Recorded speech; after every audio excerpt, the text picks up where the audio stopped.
నమస్తే. ఈవేళ ఒక నాకే షాక్ అయిన ఒక న్యూస్ అనమాట. మా సిద్ధగురుతో డిస్కస్ చేస్తున్నప్పుడు దాన్ని మీతో ఈవేళ షేర్ చేసుకోబోతున్నాను. ఎందుకంటే మనం చాలామంది తప్పు చేస్తూ ఉంటాము. ఇలాంటి చిన్న చిన్న తప్పు నేను కూడా ఇంక్లూడింగ్ చేసిన దాన్నే. నేను ఇప్పుడు ఎప్పుడైతే ఆయన్ని మీట్ అయ్యానో అప్పటి నుంచి నేను అసలు కంప్లీట్గా ఇవన్నీ స్టాప్ చేసేసాను. ఇలాంటివన్నీ కూడా ఇప్పుడు ఆయన చెప్పినవన్నీ నేను విన్న తర్వాత. సో ఏమిటి అంటే నేను క్వశ్చన్ అడిగాము అప్పుడు 2018లో అనుకుంటా. సిద్ధపీఠం ఉంటాయి కదా, అన్ని గుళ్ళలో సిద్ధపీఠం ఉంటాయి. అంటే తిరుపతిలో సిద్ధపీఠం ఉంది, పళనిలో ఉంటుంది, తిరుచెందూరులో ఉంటుంది. ఇలా పెద్ద పెద్ద సిద్ధ గురువులు ఉంటారు కదా, మన సాయిబాబా కానీ అండ్ రాఘవేంద్ర స్వామి కానీ చాలామంది ఉన్నారు. ఇలా సిద్ధ గురువులు ఉన్నారు కదా, తెలుగులో ఉన్నారు, తమిళ్లో ఉన్నారు. సో ఇలా సిద్ధ గురువులు ఉన్న చోట్లో, ఇలా సిద్ధపీఠాలు ఉన్న చోట్ల గుళ్ళు ఉంటాయి, పెద్ద పెద్ద గుళ్ళు ఉంటాయి. అక్కడ వెళ్ళి మనం ప్రే చేస్తాము. ఇప్పుడు అన్ని గుళ్ళకి వెళ్ళినప్పుడు మనకి జనరల్గా మనం గుడికి ఎందుకు వెళ్తాం? చాలా తక్కువ మంది ప్రశాంతం అంటే ఏదో మనశ్శాంతి కోసం అక్కడ వెళ్ళి కూర్చోవడం అనేది ఉంటుంది. ఆల్మోస్ట్ 99.99% ఎందుకు వెళ్తాం? ఏదో ఒక సమస్య ఉంటుంది. ఆ సమస్యను వెళ్ళి అక్కడ గుళ్ళో వెళ్ళి చెప్పుకొని దేవుడి దగ్గర, దేవుడా నా బిడ్డకి పెళ్ళి కాలేదు, నాకు బిడ్డకి పెళ్లి చేసి పెట్టు, లేదు పెళ్ళి అయిందంటే హస్బెండ్తో బాగాలేదు, లేదంటే వైఫ్తో బాగాలేదు, ఇది తీర్చిపెట్టు, లేదు అనుకుంటే నా కోర్టులో ఆస్తులు ఉండిపోయినాయి, దాన్ని విడిపించివ్వు, లేదంటే మా పిల్లలకి మంచి జాబ్ ఇప్పించు, లేకపోతే నా హస్బెండ్కి మంచి జాబ్ ఇప్పించు. అది కూడా ఎలా అడుగుతాం? నాకు ఈ జాబ్ కావాలి, ఈ జాబ్కి నేను అప్లై చేస్తున్నాను, ఆ జాబ్ నాకు ఇప్పించు. మనం ఏదో ఆర్డర్ చేస్తూ ఉంటాం అనమాట. నీకేది నచ్చితే అది నాకు ఇప్పించు అని మనం ఎప్పుడు ఎవరు అడగము కదా. So I have changed a lot. అంటే నేను ఎప్పుడో ఆయన ఏం చెప్తే అది రైట్ అని నాకు ఎప్పుడైతే అనిపించిందో నేను అలా మారాను. కంప్లీట్గా నేను చేంజ్ అయ్యాననే చెప్పొచ్చు. కానీ ఇంకా కొద్ది ఉన్నాయమ్మా అని చెప్తారనమాట. ఆయన యాక్సెప్ట్ చేయరు. పూర్తిగా మారిపోయావని అంటే యాక్సెప్ట్ చేయరు అనమాట ఆయన. నేను ఆ రోజు అడిగింది ఏంటంటే, సిద్ధ గురువుల్ని సిద్ధపీఠం దగ్గర కూర్చొని మనం ప్రే చేయొచ్చా, వాళ్ళని ప్రే చేసేది మంచిదేనా అని అడిగాను. ఆయన అన్నారు, అది శాపానికి గురవుతారు అని చెప్పారు. నాకు షాక్ అనమాట. సిద్ధపీఠం దగ్గర కూర్చొని మనం ప్రే చేస్తే శాపానికి గురవుతామా? అంటే మేము ఏం చేయాలి మరి జనాలకి అని అడిగాను స్టార్టింగ్లో. అంటే ఆయన చెప్పిన ఆన్సర్ ఏంటంటే, సిద్ధపీఠంలో ప్రతి సిద్ధ గురువులు కూడా వాళ్ళు నెక్స్ట్ లెవెల్ ఆఫ్ స్పిరిచువల్ గ్రోత్లో వాళ్ళు నెక్స్ట్ లెవెల్కి వెళ్ళడానికి ప్రేయర్లోనే ఉంటారట. వాళ్ళు ఎప్పుడు ప్రేయర్లో ఉన్నప్పుడు వాళ్ళు వెళ్తున్న దారిలో మీరు వెళ్ళారనుకోండి, కింద పడిపోతే వాళ్ళు మిమ్మల్ని తీసి నిల్చోబెడతారు.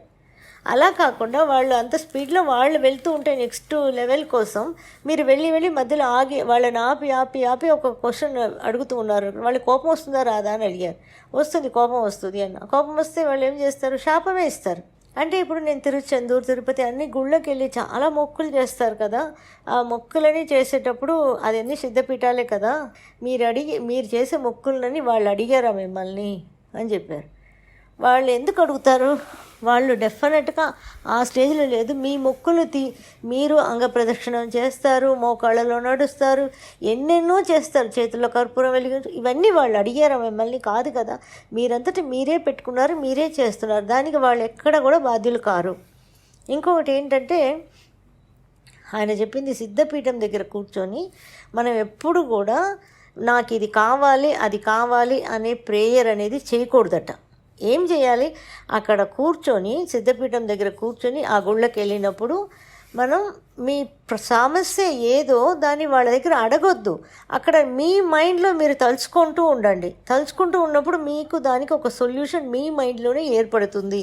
అదే సిద్ధపీఠం దగ్గర మనం చేయాల్సింది. కూర్చొని దాన్ని వదిలేసి నాకు ఇది చెయ్యి, అది చెయ్యి, నా బిడ్డకు పెళ్లి చేసి పెట్టు, నాకు ఆస్తులు పోయినాయి దాన్ని తెచ్చిపెట్టు, ఇలాంటివన్నీ అడుగుతుంటే వాళ్ళకి చిరాకు వచ్చి శాపం ఇస్తారు వాళ్ళు. అలా చేయకండి. మీరు మీకు కావలసినది అల్పంగా ఉన్న ఈ జీవితంలో కావలసిన ఈ డబ్బులు, ఆస్తి, హోదా, ఇంతే కదా మీకు కావలసినది. ఇది చాలా చిన్న విషయం ఇది. కాబట్టి దానికి వాళ్ళ ఒక హెల్ప్ మీకు అవసరమే లేదు. సిద్ధులు ఒక ఇది హెల్ప్ అవసరం లేదు. అది మీకు ఆటోమేటిక్గానే దొరికిపోతాయి. కానీ సమస్యగా ఉంది అనుకోండి, మీరు అడగొద్దని చెప్పట్లా. అక్కడ కూర్చొని దాన్ని మీరు మైండ్లో థింక్ చేశారనుకోండి, థింక్ చేస్తూ ఉంటే మీ మైండ్లో మీరు ఇలా పెళ్ళి అవ్వాలి అని మీకు థింక్ చేయాలి. పెళ్ళి అవ్వాలని అనుకోవడం తప్పు లేదు, చేసి పెట్టుని వాళ్ళని అడగడం తప్పు. నాకు ఇది సమస్య తీర్చిపెట్టండి అని వాళ్ళని అడగొద్దు. మీరు అలా తలుచుకుంటేనే ఆ కాన్షియస్నెస్ లెవెల్కి మీకు అక్కడ ఆ సొల్యూషన్ మీ మైండ్లో వచ్చేస్తుంది. ఆ సొల్యూషన్ని బట్టి మీరు దాని దారిలో మీరు వెళ్ళిపోవాలి. అంతేగాని వాళ్ళు చాలా బిజీగా వాళ్ళు నెక్స్ట్ స్టేజ్కి వెళ్ళిపోతూ ఉంటారు. అక్కడ వాళ్ళని ఆపి ఆపి ఆపి మీరు ఒక్కొక్కరు సమస్యలను చెప్తూ ఉంటే వాళ్ళకి కోపమే వస్తుంది అన్నారు. అయితే చాలామందికి అక్కడికి వెళ్ళి ప్రే చేస్తే జరుగుతాయి కదా అన్నాను. దానికి ఆయన చెప్పే ఆన్సర్ ఏంటంటే, కాకి కూర్చోగానే తాటిపండు మీద కాకి కూర్చుంటుంది, అది అంత వెయిట్ ఉన్నా కానీ కాకి కూర్చోగానే పడిపోతుంది. ఎందుకంటే అది పడిపోయే స్టేజ్ వచ్చింది కాబట్టి కాకి కూర్చునింది. అంతే మీరు చేసేది కూడా. అందరికీ అన్నీ జరుగుతాయి, అన్నీ మంచి జరుగుతాయి ఎవరికైనా. కానీ మీరు వాళ్ళని వెళ్ళి ఎక్కువగా ప్రెషర్ చేసేందువల్ల కొన్ని మీకు అడ్డంకులే జరుగుతాయి. వెళ్ళి అక్కడ కూర్చొని ఇంక మీదటి నుంచి వెళ్ళి అక్కడ కూర్చొని జస్ట్ మీకున్న సమస్యని మీరే నెమరు వేసుకొని దీనికి సొల్యూషన్ నాకు కావాలని కూడా అడగొద్దు. మీరు ఏమి మాట అడగకుండా నార్మల్గా అక్కడ కూర్చొని కామ్గా కూర్చొని మీకు మీరే నెమరేసుకుంటూ మీరు వచ్చేసేయండి, మీకు సొల్యూషన్ మీకు ఆటోమేటిక్గా దొరుకుతుంది అని చెప్పారు. నేను చాలా ఎక్స్పీరియన్స్ అయ్యానండి. నిజంగా చెప్పాలి అంటే నేను ఎక్స్పీరియన్స్ అయిన విషయాలనే నేను మీతో కూడా షేర్ చేసుకుంటున్నా. ఎందుకంటే నాలాగే అందరూ ఉంటారు కదా, చాలామంది ఉంటారు కదా, గుడికి వెళ్తే ఏదో ప్రేయర్ చేసుకునే వాళ్ళు అలాంటి వాళ్ళే ఉంటారు కదా, అందరికీ కూడా ఇది హెల్ప్ అవుతుందన్న ఉద్దేశంతోనే ఇది కూడా నేను ఈవేళ మీతో షేర్ చేసుకుంటున్నా. సో ఇంక మీదట మీరు గుడికి వెళ్ళినప్పుడు సిద్ధపీఠం దగ్గర కూర్చొని జస్ట్ మీ సమస్యని మీరే థింక్ చేయండి, మీకు సొల్యూషన్ వస్తుంది. అడగొద్దు నాకు ఇది చేసి పెట్టు అది చేసి పెట్టు అని అడగకండి. వీడియో కనుక మీకు నచ్చినట్టయితే లైక్ చేయండి, షేర్ చేయండి, కమెంట్ చేయండి, సబ్స్క్రైబ్ చేయండి అండ్ బెల్ ఐకాన్ ప్రెస్ చేసుకోండి so that you don't miss any of our videos.